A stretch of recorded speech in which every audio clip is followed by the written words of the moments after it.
Olá pessoal, tudo bem com vocês? Vamos lá? Estamos chegando perto, do final da nossa disciplina. Espero que vocês tenham gostado do que viram até agora e espero que seja algo útil para as carreiras e para a vida de vocês também, tá certo? Na aula de hoje nós vamos falar sobre os instrumentos úteis, alguns instrumentos que são aplicados de maneira um pouco mais prática, um pouco mais concreta nas questões jurídicas, certo? E que têm origem em estudos antropológicos. Hoje, na verdade, essa aula em específico, ela vai falar mais dos instrumentos antropológicos do que instrumentos sociológicos propriamente ditos, até porque a gente teve uma aula em que a gente comentou a questão dos estudos sociojurídicos, né? Então, aqueles mais afeitos aos estudos da sociologia mesmo, né? Enquanto que hoje nós vamos falar sobre alguns instrumentos da antropologia que a gente pode utilizar aí no direito, tá certo? Então, primeiramente, aqui para que a gente consiga visualizar o que nós vamos aprender hoje, deixa eu só dar uma passadinha para cá para que vocês consigam ver o slide. Então, primeiro a gente vai falar de etnografia, depois de etnologia, e aplicações nas questões jurídicas, dando ênfase ao laudo antropológico, tá? Que é um instrumento bastante utilizado especialmente quando nós temos questões jurídicas que envolvem culturas diferenciadas, certo? De povos indígenas, de comunidades tradicionais, etc. Então, a gente vai observar mais ou menos esses pontos com algumas especificidades relativas a cada um deles, tá certo? Então, primeiramente, aqui vamos falar da etnografia, tá? Então, voltando aqui ao meu cantinho, o que é a etnografia, né? Então, a gente pode pegar aí algumas considerações de Levi-Strauss e também de um artigo que eu utilizei como base, junto com outros materiais para preparar essa aula, né? Então, como eu já comentei, os artigos científicos, eu acho que eles ajudam a gente a ter essa compreensão melhor quando a gente está falando de um curso diferente, né? Que a gente não estuda, a gente não está na faculdade para estudar antropologia, mas, e portanto a gente não tem toda a bagagem que o antropólogo tem. Mas, utilizando esses artigos construídos de forma bastante interdisciplinar, é bem interessante, né? Então a gente consegue visualizar melhor os conceitos, as aplicações, etc. Trouxe aqui, primeiramente, uma ideia trazida pelo próprio Claude Lévi-Strauss, né, no que se refere à etnografia, em que ele diz que ele relaciona a ideia de etnografia com os primeiros estágios da pesquisa, né, onde o antropólogo vai realizar observação e descrição através de um trabalho de campo, né? Então eu venho conversado com vocês durante esse tempo e mostrado o quão importante é ir a campo, né, e verificar as condições das comunidades que vão ser afetadas por um determinado empreendimento ou por uma determinada política pública, e aí é necessário então que a gente conheça esses conceitos e que vá trabalhando, né? Então, o conceito de cultura, o conceito de etnocentrismo, né, de diversidade cultural, todos eles vão nos ajudar a fazer uma análise mais apurada no trato dessas culturas diferenciadas, tá certo? Trouxe também aqui algumas observações, né? Então, primeiramente, depois do que diz Claude Lévi-Strauss, o método etnográfico é aquele que diferencia as formas de construção de conhecimento em antropologia e em relação a outros campos de conhecimento das ciências humanas. Quer dizer o quê? Que vai ser uma análise que vai levar em consideração essas outras formas de construir o conhecimento, notadamente aquelas oriundas da própria comunidade que vai ser estudada, né? Então, nas outras ciências humanas, de repente, do ponto de vista da história, né, as análises vão ser realizadas de uma maneira diferenciada, enquanto que no método etnográfico vão ser analisadas as questões culturais, mas levando em consideração, então, essa forma diferenciada que o objeto de estudo vai ter de construir o conhecimento, tá certo? A etnografia também ela vai ser desenvolvida, né, no âmbito da disciplina antropológica, sendo composto, então, na verdade, a citação está falando aí do método, né, do método método etnográfico, sendo composto de técnicas e de procedimentos de coleta de dados associados a uma prática do trabalho de campo a partir de uma convivência mais ou menos prolongada do pesquisador junto ao grupo social a ser estudado. Tá? Então a etnografia ela vai ter ela vai ser constituída de um estudo mais complexo. Tá? Então por que eu digo, por exemplo, eu falei acho que comentei para vocês dos trabalhos de campo que eu fiz durante a vida acadêmica, né? Eu não considero que eu fiz pesquisa etnográfica. Tá? Por quê? Porque a pesquisa etnográfica ela exige uma vinculação maior do pesquisador, né? Ele precisa realmente se inserir na comunidade para realizar a observação participante, para participar do cotidiano, para ter aquela vivência que a comunidade tem durante um período mais prolongado. Então, um trabalho de um dia, de 2 dias, de uma semana, não vai ter condições de ser caracterizado como uma etnografia, tá bom? Então é importante a gente pontuar isso já desde o início. Então, para fazer a etnografia, realmente precisa de mais tempo e maior vivência aí. E aí nós temos também que a etnografia ela é a prática de pesquisa de campo, né? Que responde a essa demanda científica de produção de dados de conhecimento antropológico a partir de uma relação entre o pesquisador e o sujeito pesquisado, tá? Que interagem num contexto recorrendo primordialmente às técnicas de pesquisa de observação direta, aquelas observações também tidas através de conversas formais ou informais, entrevistas de diferentes metodologias que vão ajudar então esse pesquisador a ter um contato maior e ter então em mãos os subsídios para realizar esse estudo, tá certo?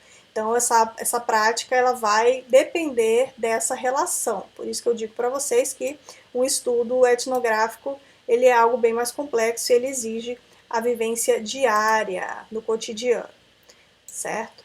Então, gente, uma outra questão que a gente deve levar em conta, ó, o método etnográfico é a base na qual se apoia o edifício de formação de um antropólogo. A pesquisa etnográfica, constituindo-se no exercício do olhar, ver, né, escutar, ouvir, impõe ao pesquisador ou pesquisadora um deslocamento da sua própria cultura para se situar no interior do fenômeno que vai ser por ele ou por ela observado, através da sua participação efetiva nas formas de sociabilidade por meio das quais a realidade investigada se lhe apresenta. Então, aqui, compreender a ideia de etnocentrismo é fundamental, tá?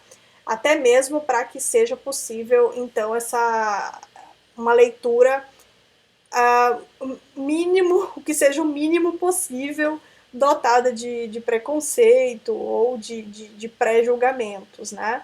Então, o antropólogo ele faz esse exercício mental de esquecer um pouco a sua própria cultura, os seus próprios padrões culturais, para poder estudar uma comunidade diferenciada. Essa foto aqui vocês não conseguem ver bem, mas é uma foto bastante famosa, eu acho que ela vai aparecer depois em outros slides de uma maneira um pouco mais visível, do trabalho de campo feito por Bronislaw Malinowski, que é considerado um dos pais da etnografia. Então ele criou essa ideia de observação participante em que o antropólogo não apenas descreve, mas ele vai lá, ele se insere na comunidade e ele vivencia para poder fazer os apontamentos dele. Então ele está por aqui pelo meio do slide, depois acho que vocês vai aparecer em outro slide. Na verdade acho que já apareceu e eu esqueci de comentar aqui, ó. Aqui, olha lá ele no meio de uma comunidade, né, nas ilhas do Pacífico, onde ele estudou e escreveu sua obra Os Argonautas do Pacífico, certo? E aqui trouxe uma citaçãozinha deles, para a gente pensar um pouco, né? Se um homem embarca em uma expedição decidido a provar certas hipóteses e se mostra incapaz de modificar sem cessar seus pontos de vista e de abandoná-los em razão de testemunhos, inútil de dizer que seu trabalho não terá nenhum valor. Então, isso aqui é aquela nossa conversa que nós tivemos sobre a ideia de preconceito ou a ideia da ignorância humana. Se a gente parte da ideia, do pressuposto de que nós sabemos tudo, então provavelmente nós sabemos mesmo e não vamos aprender nada de novo. Vamos continuar a pensar da mesma forma. E os trabalhos que envolvem antropologia, eles precisam partir rompendo desse pressuposto, né? Então, a dúvida é é o melhor sentimento através do qual a gente pode construir conhecimento, tá bom? Então, aqui para que vocês vejam, ó, aqui melhor uma foto aqui do Malinowski, esses dois são considerados os fundadores da etnografia, né, enquanto instrumento de estudo de culturas diferenciadas.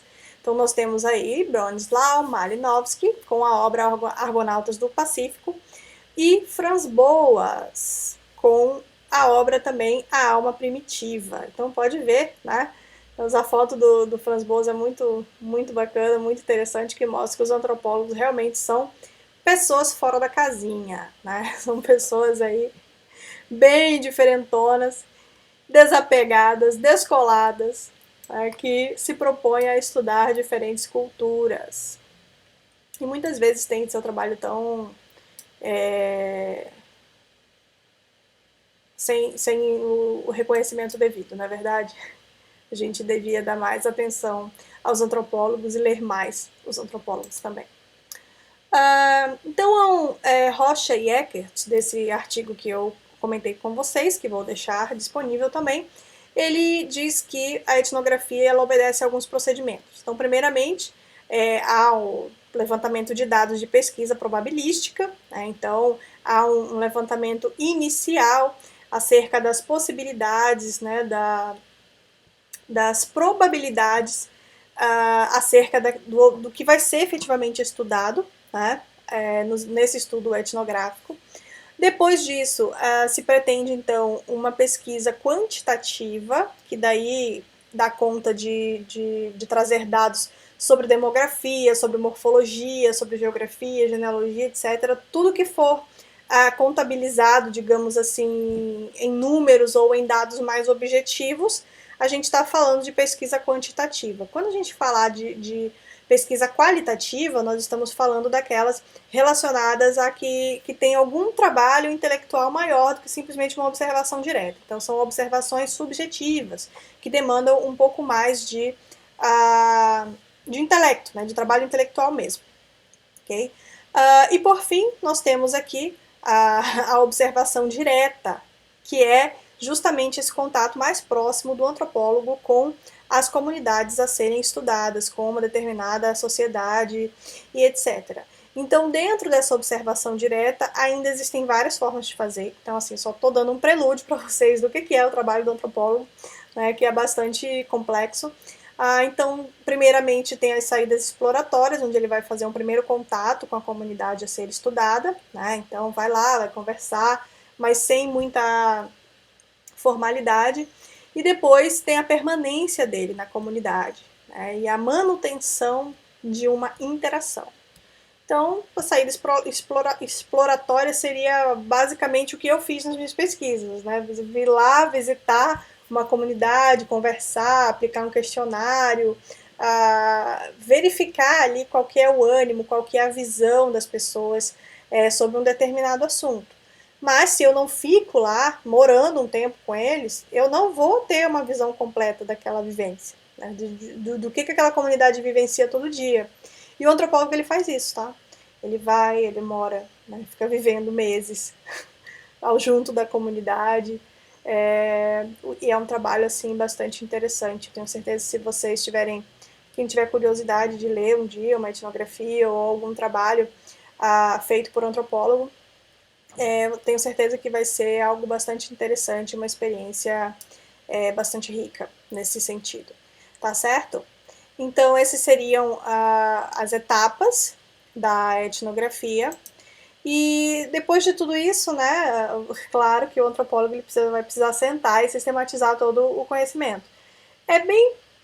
A gente pode assim fazer um paralelo, né, bem parecido, do que a gente observa com outros profissionais, com outros cientistas, né? Então, por exemplo, um cientista da área de biológicas, da área química, né? Ele trabalha onde? No laboratório, e ele vai analisar aquele monte de experimentos, aquelas substâncias, ele vai analisar e vai trazer dados, vai colocar em tabelas, etc. Depois ele tem que sentar e sistematizar tudo isso, explicar com palavras, né? Fazer o texto, fazer o trabalho de escrita. Então, a importância da escrita nesse processo é muito grande, né? Então, trouxe aqui para vocês também, que vocês vão encontrar nesse artigo que eu pus na nossa aula, Darcy Ribeiro, né? É uma referência também no que se refere aos estudos antropológicos. Então, vocês observam ele falando coisas do tipo: meus diários são anotações que fiz dia a dia, lá nas aldeias, do que via, do que me acontecia e do que os índios me diziam. Então, o antropólogo ele vai, né? Então, é uma figura bastante, digamos, até clichê. Você pensa um antropólogo, você pensa naquele cara, né, todo descolado, com aquela roupa meio de turista, bem adaptado para entrar no mato, né, como diz lá na minha terra, e com um caderninho dele, né, que ele faz onde ele faz as anotações. Então aqui apenas uma ilustração para que vocês verifiquem isso, que está no próximo slide, inclusive. E aí, quando ele termina de ter toda essa vivência e ele senta para escrever, né, aí você tem a aproximação da atividade do antropólogo a aquilo que se observa na literatura, né? Então você tem aí a capacidade que ele vai colocar, a capacidade dele vai ser colocada no papel, né, recriando as formas culturais, os fenômenos que ele observou, né? Então tudo isso vai permitir exercitar a habilidade de dar vida novamente àqueles relatos que ele coletou, aquelas vivências que ele teve, mas agora no formato de escrita, com base numa estrutura narrativa. Então, sobretudo, o antropólogo ele tem que ser um bom escritor, né, para poder contar depois o que ele viu nos seus estudos, tá certo? E aí, por fim, algo que também é algo tá aqui no último tópico, mas não menos importante, é a restituição etnológica, que é a necessidade de retornar o estudo às comunidades. E esse é um ponto bastante difícil, né? Porque muitas vezes as pessoas que se propõem a fazer esses estudos, elas têm uma certa dificuldade, às vezes, de retornar, né? Porque às vezes você quer estudar uma comunidade muito diferenciada culturalmente, ela fica num lugar muito distante, etc. Mas a gente precisa frisar que é importante que haja essa restituição, que é o quê? Que esse pesquisador ele pegue os resultados da pesquisa dele e leve para a comunidade, mostre, disse, olha, está aqui o resultado, olha, está aqui o livro que eu publiquei, está aqui o artigo que eu publiquei sobre vocês. Então, fazer essa restituição é algo bastante interessante. E aí, nesse mesmo sentido, a gente pode, inclusive, agregar aqui uma outra crítica, que é bastante observada também para quem estuda nessa área, né? Então, quando nós estivemos no México, eu e meu companheiro, que vai falar com vocês amanhã acerca das questões das autonomias no México, dos modos de vida da comunidade, de direito indígena, etc., nós nos deparamos com uma situação, conversando com as pessoas, em que eles comentaram, né, olha, tem um livro bastante interessante sobre comunidades zapatistas e que ele foi construído de uma maneira muito sui generis, porque o que aconteceu? Os antropólogos, os estudiosos, as pessoas que foram até a comunidade para estudá-la, chegaram na comunidade e disseram, olha, a gente quer estudar tal e tal e tal e tal aspecto aqui da sua comunidade. Aí eles disseram, opa, pera lá, não é assim bagunçado isso aqui, não é a casa da mãe Joana, vocês querem estudar aqui, tudo bem, mas o que vocês vão estudar, quem vai dizer é a comunidade. Então eles fizeram uma reunião com a comunidade para que a comunidade opinasse e dissesse o que aquelas pessoas deviam estudar. Né? Então é algo muito interessante também, porque muitas vezes essas comunidades acabam se sentindo ali objetos, né? Objetos para que a pessoa consiga fazer o seu estudo ali e que isso não vai trazer necessariamente um retorno positivo para a comunidade, né? E existem casos também de comunidades que receberam as pessoas e no fim das contas as pessoas que escreveram ali acerca da comunidade falaram coisas ruins acerca da comunidade, que trouxeram assim uma visão negativa acerca da comunidade. Então é algo bastante delicado para elas, né? Então para que realmente elas contribuam com esses estudos tem que ser algo bastante democrático, no sentido de que elas precisam saber o que vai ser feito com aquele conhecimento, né? Então aqui eu adiciono essa crítica à questão da restituição etnológica, né, de retornar com os resultados, mas também de consultar as comunidades para que elas também expressem as suas próprias demandas e não apenas respondam aquilo que os pesquisadores colocam na ocasião do estudo, certo? Ainda falando no processo de escrita, né, só para citar para vocês alguns autores importantes, nós temos aí o Clifford Geertz, que trazendo a questão do antropólogo como autor, né, como alguém que escreve também, que é autor no sentido de textos mesmo, né? A James Clifford, que fala também a respeito da experiência etnográfica, e Paul Rabinow, que versa sobre antropologia da razão. Então, são alguns autores que falam acerca desse processo de escrita, caso alguém se interesse de estudar, né? E aí a gente tem, depois da etnografia, a etnologia, né? Então a etnografia, vamos dizer assim, ela se refere mais a esse estudo exploratório, né, mais descritivo acerca de uma comunidade. Enquanto que a etnologia ela vai se focar mais no processo de escrita, né, propriamente dito, ou no processo de pesquisa de dados, de forma contextualizada com alguma corrente teórica, né? Então, dentro das ciências sociais, no sentido genérico falando, né, das ciências humanas, nós temos teorias de abordagem. Então, da mesma forma como a gente pode ter distintas perspectivas no direito para tratar algumas coisas, as outras ciências elas também vão ser dotadas de distintas perspectivas. E aí elas vão estar demonstradas através do arcabouço teórico que vai ser construído para realizar uma determinada análise. E tudo isso faz parte da etnologia. A etnografia, então, né, aquele estudo dos dados, a etnologia, a escrita contextualizada com uma abordagem teórica, né, que vai ser levantada aí. Então, até o Levi-Strauss coloca como um primeiro passo em direção à síntese, né? Então, você tem ali aquele monte de dados, aí você vai tratar os dados, contextualizar os dados, e esse seria, então, o mais próximo da ideia de etnologia, tá? E aí, alguns exemplos de pesquisas, né, que a gente pode pensar nesse sentido, porque por mais que a gente pense o antropólogo como alguém que estuda comunidades culturalmente diferenciadas, assim, no sentido, digamos, urbano-rural, né, fazendo essa diferenciação, na verdade ela não é de todo correta, porque o antropólogo ele também vai estudar questões urbanas, por exemplo, vai estudar a questão de desigualdade social, por exemplo, né?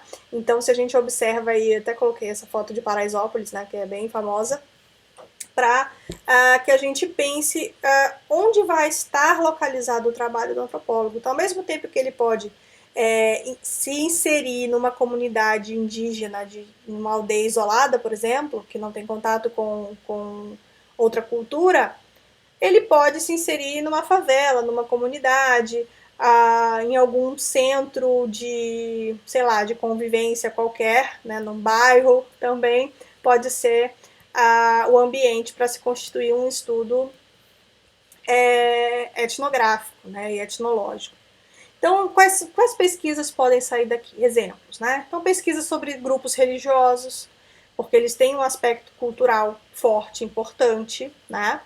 A pesquisa sobre problemas em centros urbanos, em periferias, em vilas, favelas, né? A etnologia dos empreendimentos, das práticas em torno de algum esporte, por exemplo. Então, se cada um desses fenômenos causa, né, impactos nas relações humanas e nas questões culturais, você tem aí potencialmente um objeto de estudo para o antropólogo, certo?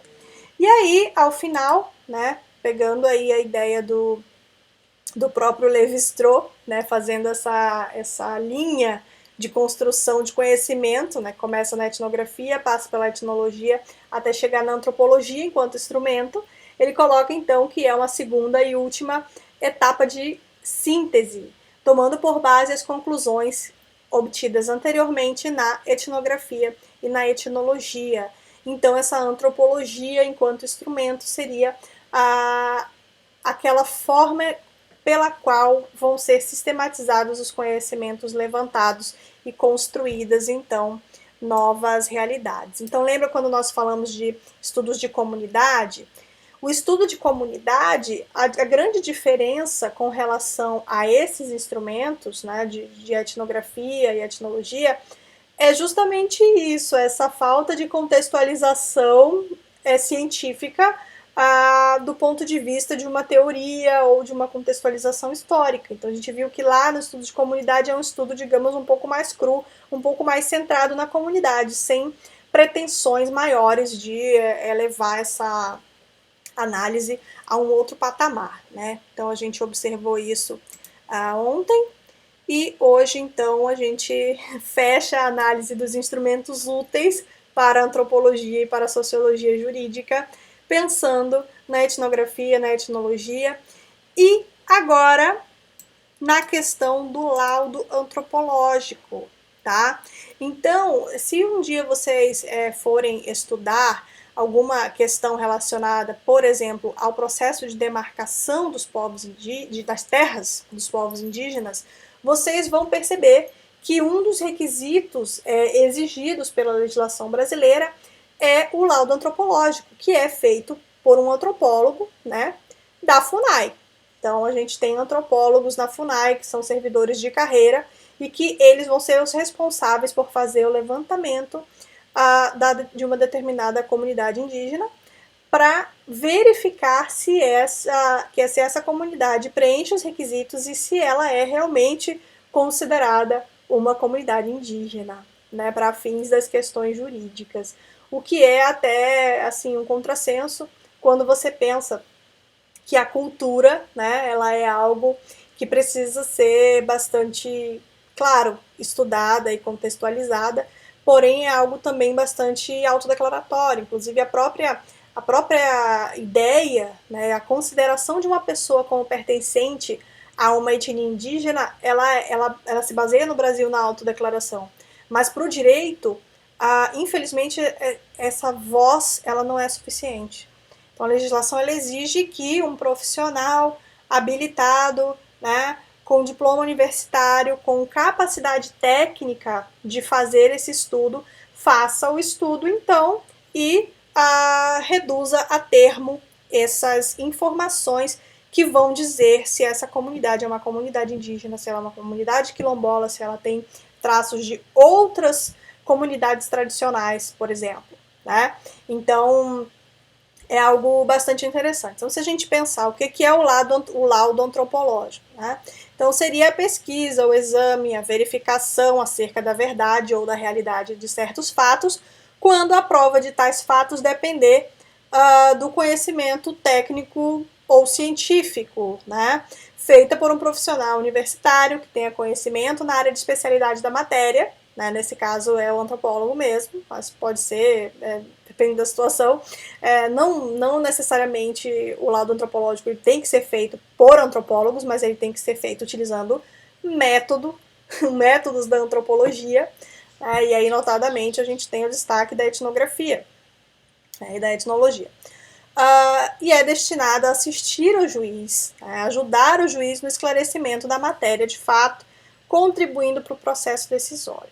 Então, gente, quando você está atuando como advogado e determinada situação necessita da perícia de um profissional, né, seja ela contábil, seja ela uma perícia médica, uma perícia de engenharia, por exemplo, né, você precisa documentar isso de alguma maneira.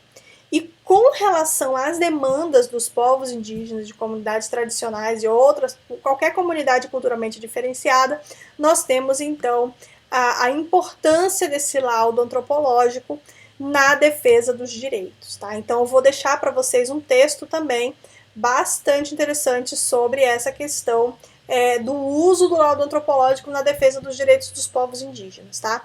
E vou deixar também um link para uma palestra da professora Priscila Line, né, que foi minha colega durante o doutorado, muito querida, uma pessoa incrível, que fez uma live pra gente na disciplina de medicina legal, mas na parte de antropologia jurídica, porque como vocês viram lá na aula que a gente falou sobre antropologia, a gente tem diversas vertentes da antropologia, entre elas a antropologia física e a antropologia cultural, é isso que a gente vem conversando ao longo da nossa disciplina. Mas lá na antropologia física, e é o que a professora Priscila defende, a gente também tem elementos para corroborar esse laudo antropológico, né? Então você tem, por exemplo, restos mortais que denunciam características específicas da etnia indígena nas ossadas, né? E a live dela explica essas questões. Então, quem quiser assistir está convidadíssimo. Vou deixar o link na descrição desse vídeo e também lá no Classroom para que quem quiser ver e se inteirar um pouco mais sobre o assunto veja, mas é algo muito interessante. E, assim, também ela dá outras informações acerca da compleição física humana, né, das diferenças entre as etnias, né, o formato de crânio, por exemplo. Ela traz diversas curiosidades que são interessantes também para quem se interessa por essa área de antropologia jurídica também, mais voltada para a medicina legal, mas que eu diria que está relacionada tanto à medicina legal quanto às nossas necessidades aqui de antropologia e sociologia jurídica, tá? Então vocês podem ver, né, a matéria mais do que interdisciplinar. Então eu coloquei aqui embaixo do slide, né? Uou! Coloquei aqui embaixo do slide um destaque para a demarcação de terra indígena, né, de comunidades quilombolas. Então, por exemplo, se vocês observarem no INCRA, existem profissionais que atuam, antropólogos, num setor específico para quilombolas, por exemplo. Tá? Por quê? Porque esse profissional tem que ir lá, tem que investigar, tem que verificar a origem daquela comunidade quilombola, porque há ali um processo diferenciado no que se refere à regularização fundiária dessas áreas, certo? Então a gente precisa sim desses instrumentos, né? Então o direito ele nos coloca aí nessas caixinhas e que a gente precisa trazer. Porém, se a gente quer fazer um trabalho com responsabilidade socioambiental, né, se a gente pensa realmente no bem-estar desses povos indígenas, das comunidades tradicionais como um todo, o trabalho do antropólogo ele vai ser fundamental para que seja possível assegurar os direitos desses povos e comunidades. Tá bom, pessoal? Então, era isso que eu gostaria de conversar com vocês na aula de hoje. A segunda aula eu vou falar sobre casos, diversos casos, muitos casos. E eu espero que vocês gostem, tá bom? Então, nos vemos na próxima. Tchau, tchau.